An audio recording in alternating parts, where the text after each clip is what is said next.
The cat wouldn't stop crying. Not the first night, not the second.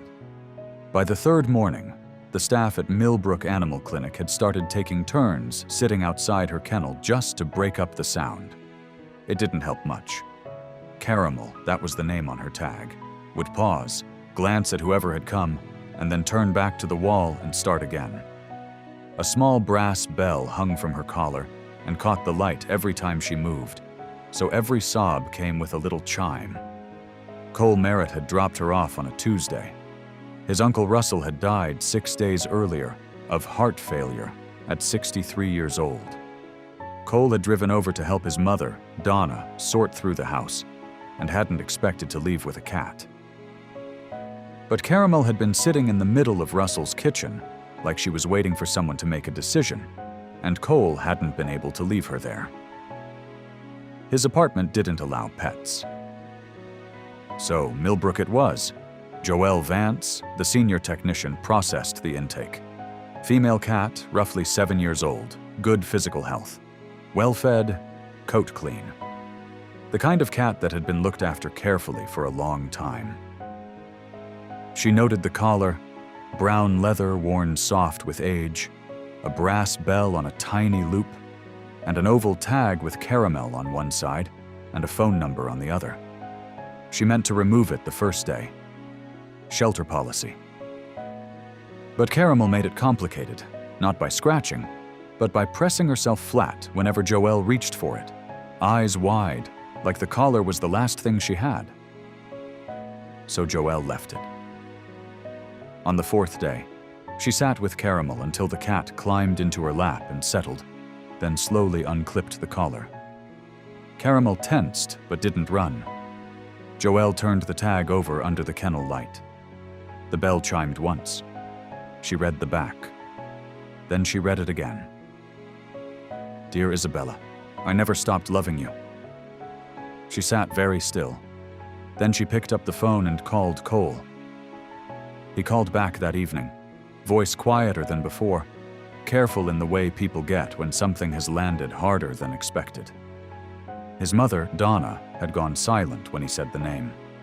Isabella. Not the silence of someone who doesn't know, the silence of someone who has been carrying something for a long time and has just been asked to set it down. She sat. Then she told him. Russell had loved a woman named Isabella Reyes, late 80s, both of them in their late 20s, 3 years together. It was not a casual thing. They had planned their life in specific detail, a small September wedding, outdoors. They had already bought the house, the very house Russell died in, walking through it together and arguing pleasantly about which room would be which. They had talked about getting a cat someday, something small and sweet. They had already agreed on a name, but Donna stopped herself before she said it. Then Russell flew to Dallas for work. A car ran a red light on his third day there. He was unconscious for 4 days, and when he woke, the nurses said the first thing he asked for was Isabella. He wrote to her from the hospital. He wrote after he came home. He explained the accident, the silence, everything. The letters came back. Addressee not found, returned to sender. Her apartment was empty, with no forwarding address. He tried her parents' house, nothing. It was as if she had simply stepped out of the world. He kept writing anyway. Donna said this slowly, still not entirely sure how to carry it, even after all these years. Russell kept a wooden box in his closet. Inside were letters he had written to Isabella across decades, every envelope sealed, every one addressed in his careful handwriting, none with anywhere to go. Donna had stumbled across it years later during a bad flu, when she'd come to look after him and opened the wrong box. He hadn't been angry. He'd just closed the lid and said, "That's for Isabella. They never discussed it again. He never married. If you asked, he'd say it hadn't worked out with anyone, which was true the way partial truths are true." Donna told Cole to find her. It was 2005. There was no easy way to find a woman who had vanished in 1989. Cole took the photograph from Russell's mantel, Isabella and Russell in the backyard, mid-laugh, squinting into the sun, and had copies made. He ran an ad in 3 newspapers, local and regional, a small notice with her photograph and the words, "If you know this woman or are this woman, please call.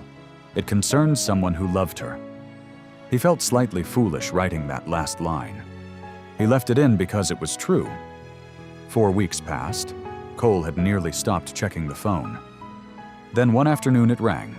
The voice was measured, a little careful, like someone who had rehearsed the first sentence and then second-guessed it. She said her name was Isabella Reyes.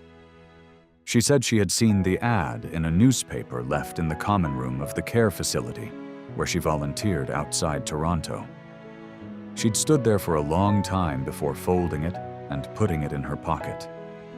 She wasn't sure why she was calling, she said. She supposed she needed to know. Cole had to sit down. He told her about Russell, the heart failure, the house, the ordinary grief of it.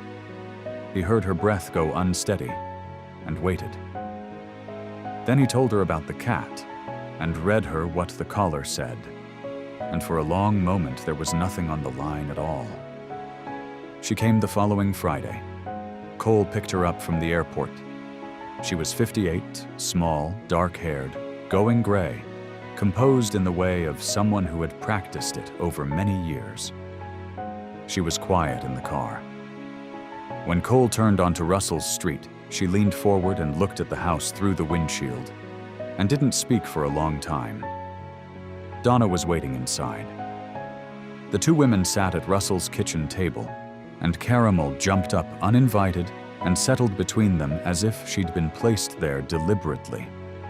Isabella talked about what she had believed all those years, that the silence meant something, that Russell had perhaps thought it over and decided differently. Her father had never approved of him, had pushed hard for her to consider someone else, a son of a business associate he'd been cultivating for years. Isabella had refused. But when months passed and no word came from Russell, she eventually packed her things and moved.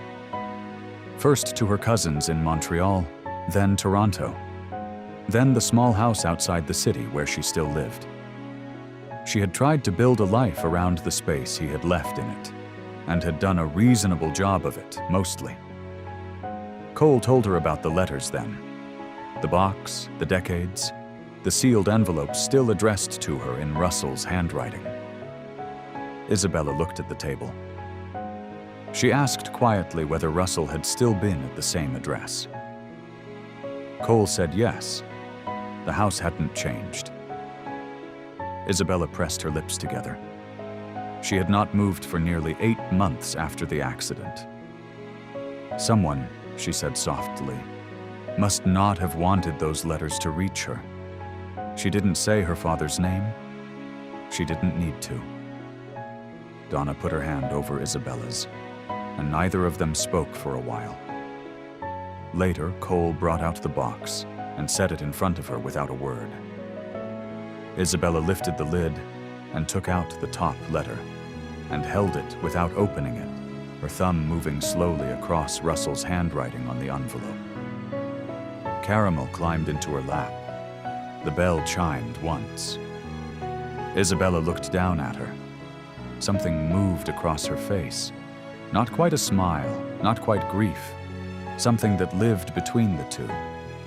She stroked the cat's head and said quietly, almost to herself, that she and Russell had talked about getting a cat once. They had lain in this very house one evening, making plans the way you do when the future seems simple, and they had decided they would get a cat. Something small and sweet. She had told him they should name her Caramel, and they should put a little bell on her collar, she had said, so we always know where she is. The room was very quiet. Caramel settled deeper and began to purr. Isabella stayed. Not for a visit. She stayed. She arranged to leave from the care facility and moved through Russell's house slowly, learning the shape of the life he had built in the rooms they had once chosen together. She read every letter in the box. It took her several days. She adopted Caramel formally and planted something small in the backyard that Cole didn't know the name of. When Donna asked one evening if she was all right, Isabella thought about it before answering.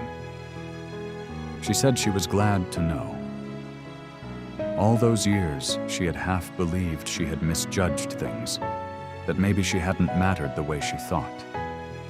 Now she knew that wasn't true. There was something in that worth being grateful for, she said. Even now, even like this. Caramel sat on the windowsill, the bell catching the last of the evening light. Cole drove home thinking about his uncle, buying a cat alone, naming her what he and Isabella had planned, putting the little bell on himself, writing 30 years of letters to a woman he never found, but never stopped reaching for. The bell had been silent for years,